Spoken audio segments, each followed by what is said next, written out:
한 이탈리아 부모가 한국에서 레스토랑을 차리겠다고 하자 길길이 날뛰면서 한국에서만큼은 절대 안 된다는 20살 딸이 보입니다. 시간이 지나 그녀는 한 박물관에서 한국인 아저씨를 만나게 되고 정말 충격적인 일들을 경험하게 되었다고 하는데요. 이 이탈리아 가족에게는 대체 무슨 일이 있었던 걸까요? 안녕하세요. 저는 현재 한국에서 레스토랑을 운영하고 계시는 부모님을 도와 일을 하고 있는 21살 이자벨라 로시입니다. 저는 고등학교. 그러니까 사춘기 시절의 경험이 아주 중요하다고 생각하는 사람 중 한 명이에요. 이 시기에 무엇을 듣고 자랐는지가 사람의 가치관을 만드는데 아주 큰 영향을 끼치더라고요.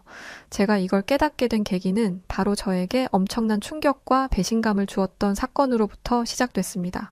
사실 저희 부모님은 제가 중학생 때 중국에 있는 호텔 총괄 셰프로 스카우트 되셨어요. 저를 이탈리아에 두고 가기에는 두 분 다 스카우트 되신 거라서 저를 돌봐줄 사람이 없었고 결국 저는 부모님과 함께 중국에 가게 되었죠. 물론 가기 싫었어요. 그 나이에는 다 그렇잖아요. 친구들이 세상의 전부인 것 같고 제가 딱 그랬어요. 그래서 울며 불며 안 간다고 했습니다. 내가 그런 데를 왜 가는데 중국 사람들은 냄새나고 시끄럽다고 안 갈 거야. 제가 이렇게 말한 데는 이유가 있었어요. 저는 이탈리아의 수도 로마에서 살고 있었는데 저희 집은 로마 중심가에 있는지라 많은 여행객들을 보면서 자랐거든요. 정말 다양한 국가의 사람들이 있었는데 그 중에서 제가 제일 싫어하는 사람들이 바로 중국인이었습니다. 이유는 이미 말씀드렸듯이 냄새나고 시끄러워서였어요. 이곳저곳에 쓰레기를 버리는 건 당연하고 무엇보다 중국인이 사용하고 나간 화장실은 못 쓸 정도로 사람 몸에서 고약한 냄새가 나더라고요. 부끄러운 말이지만 사실 저희 같은 유럽인들의 몸에서도 안 좋은 체취가 나기는 해요. 하지만 그렇기 때문에 데오드란트를 열심히 바르고 향수도 뿌리면서 냄새를 감추려고 합니다. 몸에서 냄새가 나는 건 민폐잖아요. 그런데 중국인들은 그런 게 없었어요. 가만 보니까 사람 몸속에서 나는 냄새 같더라고요. 부모님께서 말씀하시길 사람은 먹는 것에 따라 몸에서 나는 냄새가 달라지는데 중국인들처럼 맵고 짠 음식을 주로 먹는 사람들은 그런 냄새가 날 수밖에 없다고 하셨어요. 반면에 채식을 위주로 하거나 건강하고 신선한 조미료를 사용한 음식을 먹는 사람들의 몸에서는 냄새가 덜 난다고 하셨죠. 그러면서 예를 들면 한국인들이 있지라고 말씀하셨는데 그때는 그게 무슨 말인지 몰랐어요. 그저 고약한 냄새를 풍겨대고 시끄럽게 소란을 피우는 중국인들에 대한 불만만 있었습니다. 그냥 일상 대화를 하는데도 너무 시끄러워서 저희 집 제 방 창문을 뚫고 소리가 들어오기도 했거든요. 이 정도면 나도 중국어를 할 줄 알아야 하는 거 아냐? 라는 생각이 들 정도로 아침, 점심, 저녁 가리지 않고 소음에 시달려야 했습니다. 이랬으니 제가 중국에 가고 싶었겠어요? 부모님은 제게 네가 왜 그렇게 싫어하는지 이해는 하지만 어른들은 싫어도 해야 하는 일이 있는 거야. 그리 오래 있지는 않을 테니까 우선 엄마 아빠랑 중국에 가자. 가면 외국인 학교에 보내줄게. 너만 이탈리아에 두고 엄마 아빠가 어떻게 가겠어? 라고 말하며 저를 설득하셨고 저를 유일하게 돌봐줄 수 있는 할머니마저 연로하셨기에 울며 겨자 먹기로 중국으로 향했습니다. 그런데 중국에 도착한 저는 깜짝 놀랐어요. 중국은 제가 상상한 것 이상으로 생각보다 괜찮은 나라였거든요. 저희는 상하이에서 지냈는데 상하이는 굉장히 잘 정돈되어 있어 보였어요. 사람들도 좋은 옷만 입고 다녔고 여행지에서 만난 사람들처럼 고약한 냄새가 나지는 않더라고요. 물론 안 나는 건 아니었지만 이미 최악의 냄새를 경험했다 보니 그 정도는 데오드란트 안 바른 유럽인들이라고 생각하면 참을만 했습니다. 저는 분명히 외국인 학교를 갔는데 외국인 학교에 중국 애들이 많더라고요. 영어를 배우려고 중국 상류층 부모들이 자식들을 외국인 학교로 보낸 것이었어요.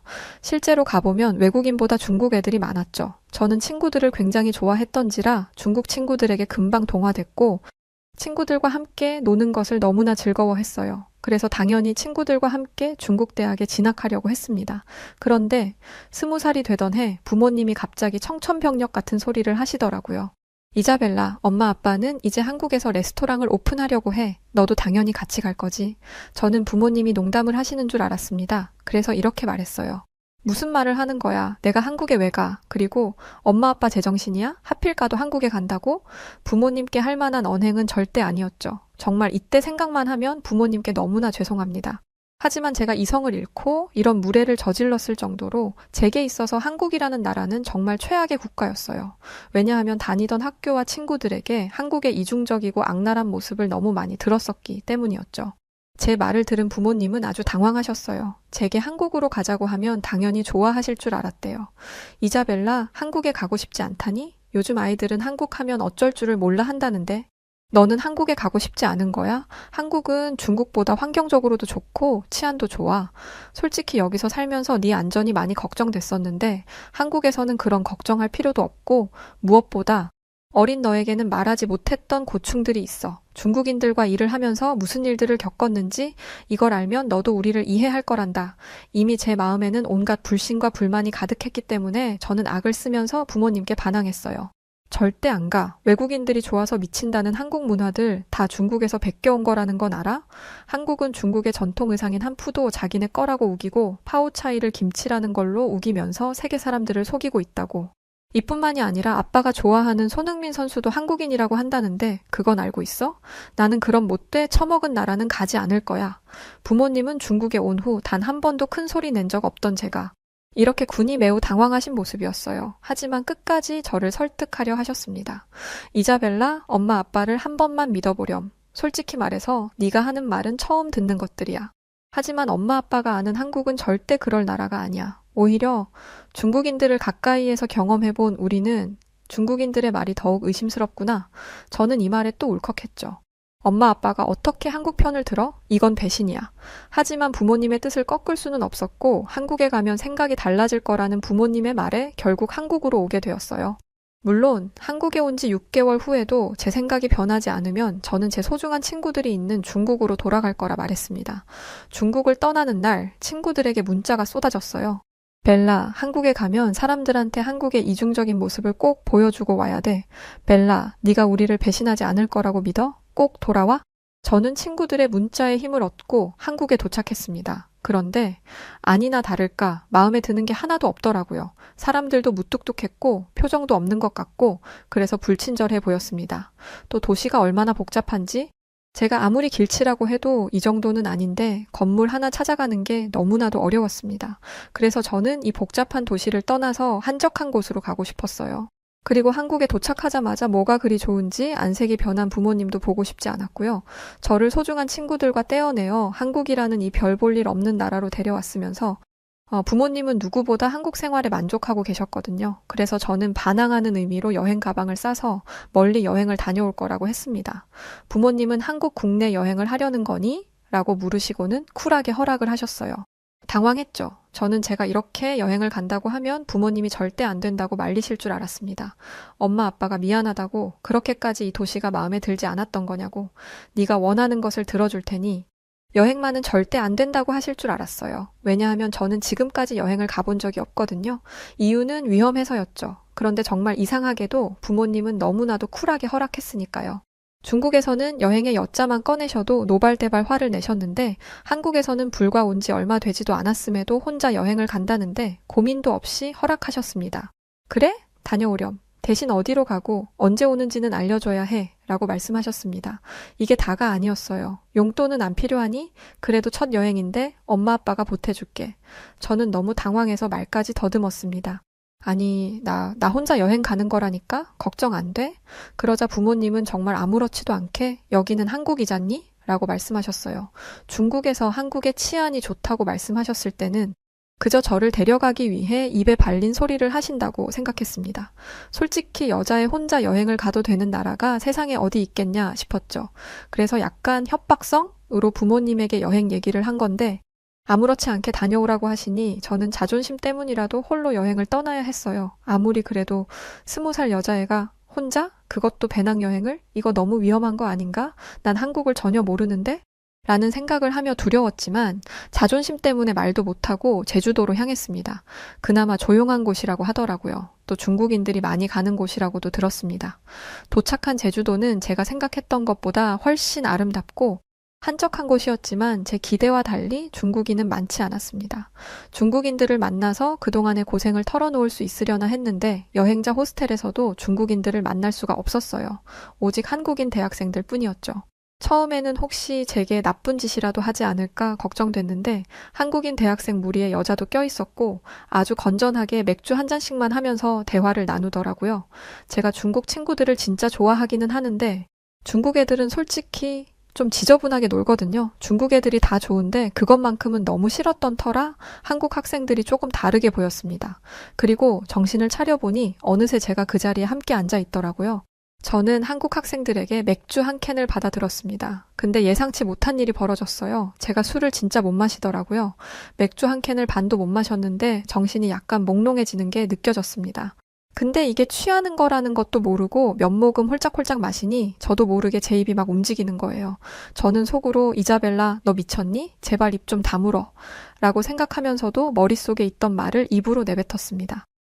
솔직히 한국인들은 아무렇지도 않게 남의 걸 훔쳐가는 이기적인 사람들이라고 생각했는데 너네는 좀 다른 것 같네. 언뜻 제 앞에 있는 한국 학생의 얼굴을 봤는데 얘가 뭐라는 거야? 라는 표정으로 절 보고 있더라고요. 순간 술이 확 깼습니다. 한국인들은 앞에선 잘해주는 척하다가 뒤에서는 확 돌변한다고 하던데 제가 자신들의 약점을 찔렀으니 저를 해칠 거라고 생각했어요. 그런데 가만히 보니 한국 학생의 표정은 분노가 아니었고 진심으로 이해가 안 된다는 표정이었습니다. 그러면서 이렇게 묻더라고요. 왜 그렇게 생각하는 거야? 솔직히 바로 화를 낼 줄 알았는데 너무 침착하게 구니까 저도 모르게 술술 말을 하게 되더라고요. 그래서 한국이 중국의 한푸와 파오 차이를 자기들 것이라고 우기고 손흥민 선수마저도 한국인인 척 소개한다는 걸 알고 있다고 했죠. 게다가 중국의 가장 상징적인 존재인 공자마저 한국인이라고 우긴다고 말했어요. 이 말을 하니 순간 공기가 무거워졌습니다. 그리고 한 학생이 한숨을 푹 쉬었어요.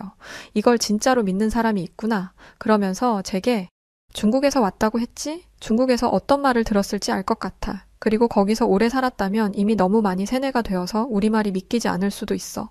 하지만 거짓을 알고도 외면하는 건 해서는 안 되는 행동이니까 알려줄게. 라고 말했습니다. 거짓을 알고도 외면한다? 내가 세뇌가 되었다? 라는 단어에서 확 반감이 느껴졌지만 쪽수에서 밀린다고 생각했기 때문에 잠자코 한국 학생의 말에 귀를 기울였어요. 들으면 들을수록 중국 친구들의 말에 틀린 게 없더라고요. 한국인들은 정말 진심으로 중국의 문화가 한국의 것인 줄만 알고 있었어요. 무슨 증거를 보여줬는데 그건 친구들이 이미 보여준 것들이었어요. 한국인들이 이런 증거를 보여줄 텐데 이건 다 거짓말이고 조작된 거다라면서요.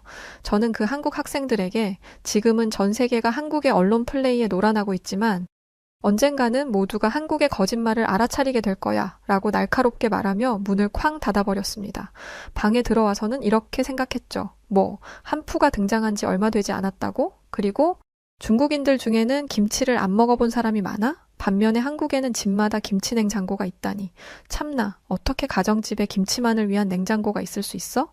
김치 종류가 200개가 넘는다는 것도 말이 안 돼.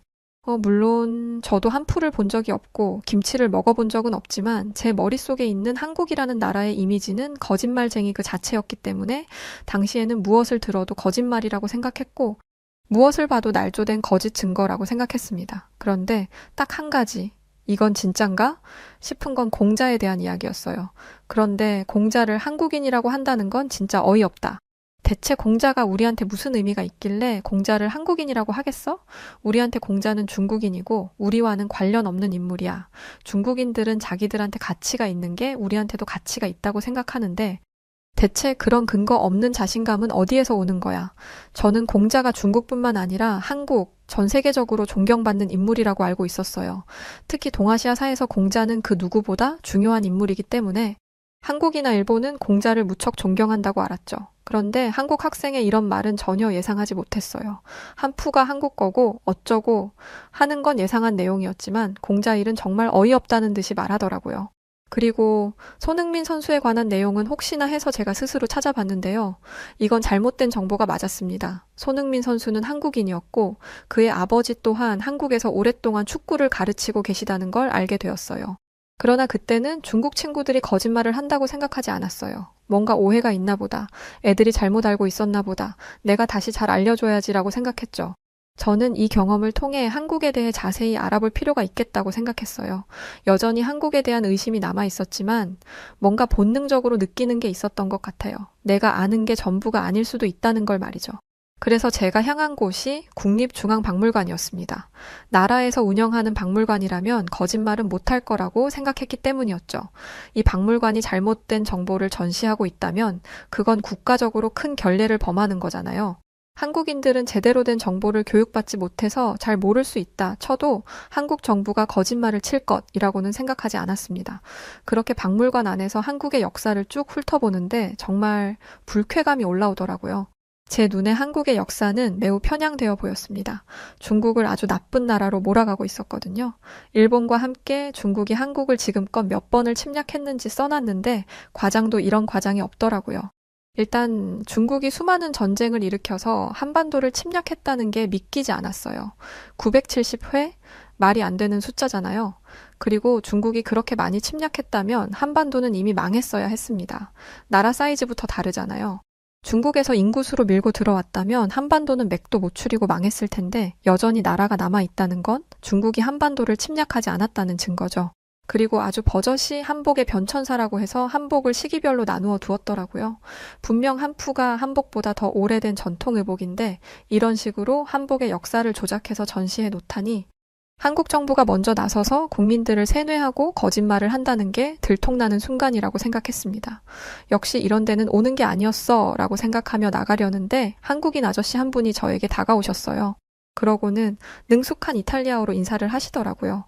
이탈리아어로 중얼거리는 걸 들었어요. 이탈리아에서 왔나 보죠? 중국을 포함해서 이탈리아어로 제게 말을 건 외국인은 한 명도 없었어요. 그것도 나이 지긋한 한국 아저씨분이 아주 유창한 이탈리아어로 말을 거신 것도 처음이었죠. 제가 멋쩍게 대답하자 그분은 자신이 젊었을 적 오랫동안 이탈리아에서 일을 하셨다고 말씀하시며 대화를 이어가려 하셨어요.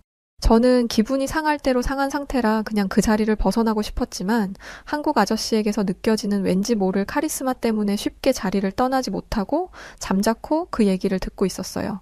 외국 관광객들은 보통 단체로 오는데 한국 역사에 관심이 많은가 보죠? 다른 사람이었다면 대충 대답하고 지나갔겠지만 왠지 이분에게는 사실대로 이야기해야 할 것 같았어요. 그래서 저는 제가 이곳에 왜 왔는지를 설명드렸습니다. 그러자 그 한국 아저씨는 요즘 그 문제로 한국이 골머리를 썩고 있죠. 그리고 이 때문에 한국과 중국의 관계가 나빠지기도 했고요. 라고 말씀하셨습니다. 저는 그분께 여쭤보았어요. 한국이 중국의 문화를 자기들 거라고 우겨서 관계가 나빠진 거라면 한국이 잘못을 인정하고 사과하면 되잖아요? 그러자 한국인 아저씨는 사실이 아닌 것을 어찌 사실이라고 말하란 말인가요? 라고 말씀하셨어요. 저는 또 똑같은 말이네 라고 생각했지만 아저씨의 말에 점점 빠져들면서 한국 아저씨의 말에 설득이 되기 시작했습니다. 이자벨라 양은 중국에서 배운 역사를 전부라고 생각하는 것 같네요. 세계사를 공부하면서 중국의 역사도 함께 배워야 편향되지 않은 바른 시각을 가지게 되는데 중국에서는 다른 나라의 역사를 가르치려 하지 않아요. 오직 우리의 말이 맞다고 주장하고 싶으니까요. 아니라고 대답하기엔 사실이었어요. 중국에 있는 학교에서는 세계사를 진득하게 배우지 않았습니다. 과목이 없는 건 아니었지만 비중이 있지도 않았고 결국 중국의 위대한 업적으로 넘어가는 내용들이었어요. 한국인 아저씨는 제가 지금까지 알면서도 느끼지 못했던 중국 내부의 문제를 하나하나 짚어주기 시작하셨습니다. 한국에 대한 중국인의 호감도는 상당히 높았었어요. 한국 드라마, 영화, 노래 등등 한국이라는 말만 들어가면 중국에서 데이트를 쳤고 중국이라는 큰 시장을 공략하기 위해서 한국에서도 많은 노력을 했죠. 그래서 이때는 중국인들이 한국을 아주 좋아했어요. 하지만 어느 순간부터 중국인들은 한국을 물어뜯기 시작했고 정부에서는 한국의 미디어를 전면 금지시켰어요. 이자벨라 양은 그 이유를 무엇이라고 생각하나요? 저는 아무 대답도 못했습니다. 이렇게 깊은 생각은 해본 적이 없거든요. 어린애들끼리 험담하는 식의 이야기만 하다가 진짜 어른의 핵심을 찌르는 질문을 들으니 말문이 막힌 거죠. 그런 표정 짓지 마세요. 이자벨라 양을 탓하려고 하는 게 아니니까요. 요즘 중국인들이 한국을 싫어하는 이유는 한국이 자신의 것들을 훔쳐가기 때문이라고 하지 않던가요? 저는 고개를 끄덕였습니다. 그리고 저도 그것이 사실이라고 생각한다 했죠. 그러나 한국 아저씨의 입에서 나온 말은 제가 상상조차 하지 못했던 류였어요. 우선 한국이 가져갔다고 우기는 건 중국 정부의 거짓말입니다. 한 나라가 조직적으로 정보를 조작하고 국민들을 속이는 게 이해가 안 되겠죠. 믿어지지도 않을 거고요. 생각해보니까 그렇더라고요. 설마 정부가 국민을 상대로 사기를 치는 게 말이 돼? 라는 생각을 자연스럽게 가지고 있었기 때문에 중국의 주장이 당연히 사실이라고 생각하고 있었던 거예요. 그런데 중국 정부는 한류가 중국 내에 들어오는 것을 위험 요소로 판단해서 이와 같은 가짜 뉴스를 만들어 사람들을 선동하고 있었습니다. 한국이 사드를 배치한 뒤 한국에게 경제 보복을 하려고 했는데 중국인들이 한국 문화를 하도 많이 소비하니 한류 열풍을 막기 위해 악성 소문을 퍼뜨린 거죠. 듣다 보니 어이가 없더라고요. 학교에서 악질적으로 한 아이를 괴롭히는 애들이 있었는데 걔네가 하는 행동이랑 똑같았거든요. 거짓 소문으로 한 아이가 고립되게 만들고 그렇게 왕따를 만드는 거였어요. 저는 한국 아저씨에게 그동안 알지 못했던 중국의 모습을 듣게 되었습니다. 중국이 한국 전쟁 당시 북한군을 지원했고 이로 인해 전쟁이 장기화되며 한반도가 갈라지게 되었다는 것과 중국이 여전히 북한의 편에 서서 북한에서 탈출한 사람들을 북한으로 돌려보낸다는 것도 알게 되었죠. 북한 주민들이 그곳으로 돌아가면 어떻게 될지 뻔히 알면서도 말이죠. 게다가 국제적으로 이런 행위를 지적받음에도 고집을 부리는 거였습니다. 그리고 신장 위구르 자치구에서는 인격 말살 행위가 행해지고 있었어요. 이건 정말 믿기지 않았는데 유엔 보고서에 적나라하게 적혀 있더라고요.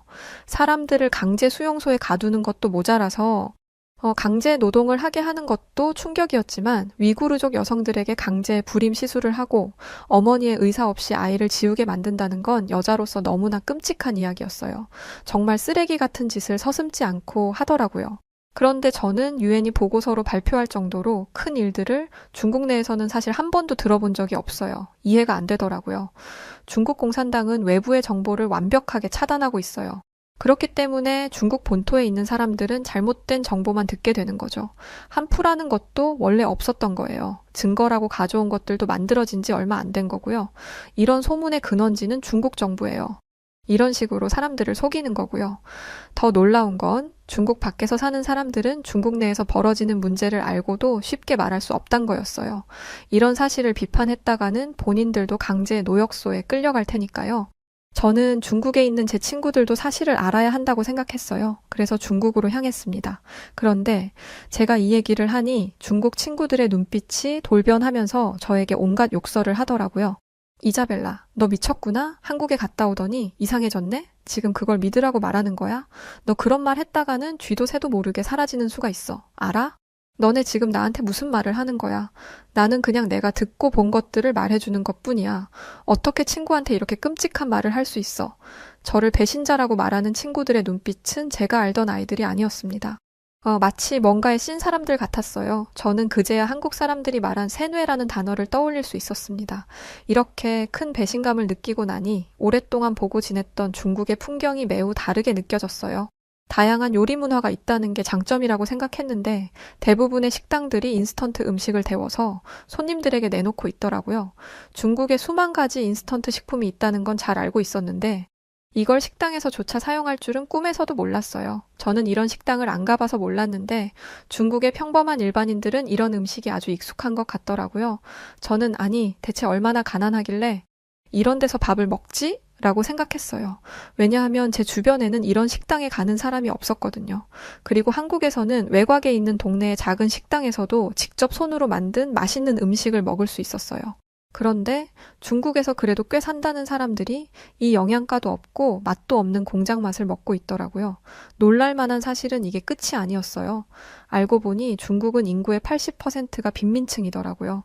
계산을 해보니까 12억 명 이상이 빈민층이었어요. 그런데 이 사실을 중국인들은 모르고 있다는 게 소름 돋는 부분이었죠. 자신이 상위 12% 안에 드는 사람들은 중국은 아주 살기 좋은 나라야 라고 생각하고 있고 80%에 드는 사람들은 모두가 이렇게 살고 있을 테니 내 상황에 만족해야지라고 살고 있다는 거예요. 중국인들끼리도 정보가 오고 가지 않게 막고 있으니 순간 숨이 턱 막혔습니다. 내가 이런 데서 살고 있었다고? 라는 생각이 들면서 중국이 마치 거대한 감옥처럼 느껴지기 시작했어요. 중국에게 완전히 속은 거였죠. 이런 나라에서 대학도 나오고 결혼도 하고 아이도 낳을 생각을 했었다니. 지금이라도 중국의 진짜 모습과 거짓된 진실을 알아차린 게 얼마나 다행이었는지 몰라요. 제 친구들은 제가 중국에 있는 내내 온갖 욕설 섞인 문자를 보내왔어요. 이 배신자, 내 눈에 띄면 가만두지 않겠어. 넌 지금 속고 있는 거야. 중국은 워낙 우월한 나라이기 때문에 한국이 견제하는 거라고. 원래 잘날수록 적이 많은 거 너도 알잖아. 그러니까 제발 한국의 거짓말에서 벗어나. 알겠니? 널 위해 조언해주는 거야. 너 같은 애는 우리도 필요 없어. 한국 가서 한국인들한테 사기나 당하고 평생 이용만 하다가 버려질걸? 나중에 후회나 하지 마. 거대한 감옥에서 뭐가 진실인지도 모른 채 세뇌당하며 사는 거잖아요. 그리고 한국에 오지 않았더라면 저도 그렇게 됐을지 모른다는 생각에 소름이 돋았습니다. 저는 곧장 부모님에게 달려가서 두 분을 끌어안으며 말했어요. 엄마, 아빠, 저를 한국에 데려와 주셔서 정말 감사해요. 부모님은 별 말씀하지 않으셨어요. 그저 다 안다는 듯이 저를 토닥여 주실 뿐이었죠. 알고 보니 두 분도 중국에서 별의 별일을 다 겪으셨더라고요. 한국에 온 것도 중국 공산당으로부터 신변의 위협을 당하셨기 때문이라고 해요. 부모님의 일도 정말 드라마틱한데 혹시 원하신다면 그 사연도 한번 보내보도록 할게요. 댓글로 남겨주세요. 저는 지금도 만약에 한국에 오지 않았더라면 이라는 생각을 하고는 하는데요. 한국에 오지 않았더라면 중국의 말이 사실이라고 생각하고 아마 공산당에게 세뇌당한 채 살았을 거예요. 한국으로 저를 이끌어준 부모님께 감사하고 제가 진실을 알게 될 때까지 진실을 알려주셨던 그 한국인 아저씨에게 감사한 마음을 가지고 있어요. 사실 그날 한국인 아저씨는 이런 말도 해주셨었어요. 박물관에서 볼 수 있었던 한국 전쟁에 대한 이야기였는데 한국인들은 벌써 수십 년이 지난 일이었는데도 그걸 잊지 않고 참전했던 용사분들에 대한 감사를 지금까지 하고 있었던 이야기 말이죠. 실제로 얼마 전 해외 외신은 한국인들의 행보는 상상 초월이라며 극강의 극찬을 쏟아냈습니다. 런던 첼시 왕립병원의 한국전 참전용사를 전담하는 필립 셰년 소령은 첼시 왕립보훈병원에는 여러 전쟁과 전투에 참전한 참전용사들이 있다. 하지만 꾸준히 기회가 될 때마다 찾아와 감사를 전하는 건 한국이 유일하다라며 그 고마움을 전한 적도 있는데요. 실제 한국은 도움을 받은 여러 국가의 은혜를 갚는 나라로 익히 알려져 있으며 이런 수식어를 얻기까지는 수많은 한국인들의 노력이 있었다 전해집니다. 그리고 그중 큰 화제가 되었던 일이 있습니다. 한국인의 요청으로 16개의 병력 지원 참전국 언론사에 보도된 기사 내용이 너무도 파격적이란 반응이었는데요. 지금의 발전된 한국이 있기까지 여러분들의 헌신이 있었습니다. 발전된 한국의 의료기술로 도움을 드리고 싶으며 한국으로 모셔오기 위한 숙박, 항공 등 모든 걸 지원해드리겠습니다. 부디 연락 부탁드립니다. 이 대대적인 의료 지원 프로젝트는 국가에서 나선 것이 아닌 한국 소기업에서 자체적인 프로젝트를 진행한 것으로 이들은 직접 발로 뛰어 각국의 매체에 연락하고 요청에 보도된 결과물이라 전해졌습니다. 실제 이 의료 지원의 혜택을 받게 된 에티오피아 참전 용사들은 평생을 생활고로 치료가 방치되어 시력을 잃어가던 중 이들을 만나 대규모 수술 지원을 받으며 제2의 삶을 시작할 수 있게 되었는데요. 이로 인해 해당 국가의 신문에까지 보도되며 주목받게 된 한국 기업은 그저 한국인으로서 해야 할 일을 했을 뿐이라는 간단명료한 한마디를 남겨 더욱 강렬한 인상을 남겼습니다. 한국 기업 인프레쉬, 이 기업은 작은 몸집을 가졌지만 참전용사 후원에는 여느 대기업 못지않은 큰 포부를 가지고 있습니다. 소수의 인원이지만 현재 국내 참전용사들을 위한 식비 지원, 전자제품, 주거 개선을 진행 중이고 에티오피아를 비롯해 필리핀, 태국, 콜롬비아에 아낌없는 지원을 보내고 있는데요. 한국인의 정체성을 보여주는 기업, 해외에선 이 기업을 이렇게 지칭하고 있습니다. 실제 인프레쉬는 모든 후원을 기업명이 아닌 한국인들의 이름으로 진행하고 있어 놀라움을 주고 있습니다. 문경식, 김수용, 이재국, 길명숙 등 매번 해당 기업에 동참한 수많은 한국인들의 이름이 참전 용사들에게 전달되고 있으며 명단을 받아본 참전 용사들은 우리의 생명의 은인 한국인들에게 감사합니다. 라며 한국의 감동의 메시지를 전하고 있는데요. 현재 인프레쉬는 또 다른 기적을 전달하기 위한 준비 중에 있습니다. 해당 볼캡과 티셔츠는 Things to Remember 이라는 기억이란 주제에 초점을 맞춰 대한민국 영웅들의 희생 헌신을 잊지 말자고 전하고 있으며 펄럭이는 태극기를 제품 디자인으로 녹여내 한국의 역사를 알리고 있습니다. 심플한 디자인으로 일상 속 착용해도 무리 없는 굿즈로 많은 한국인들이 동참 중에 있는데요. 또한 해당 상품의 수익금 일부가 어려운 참전용사분들을 위해 후원되며 한국인 구매자들의 이름이 공식 홈페이지에 기재되어 전달된다고 합니다. 인프레쉬를 통해 한국의 역사가 세계에 알려지고 도움을 받는 참전용사분들이 많아졌습니다. 저희 여우튜브 1, 여우튜브 2 역시 한국인으로서 이 후원에 동참하였으며 많은 분들의 참여가 이 기업의 큰 원동력이 되지 않을까 싶습니다.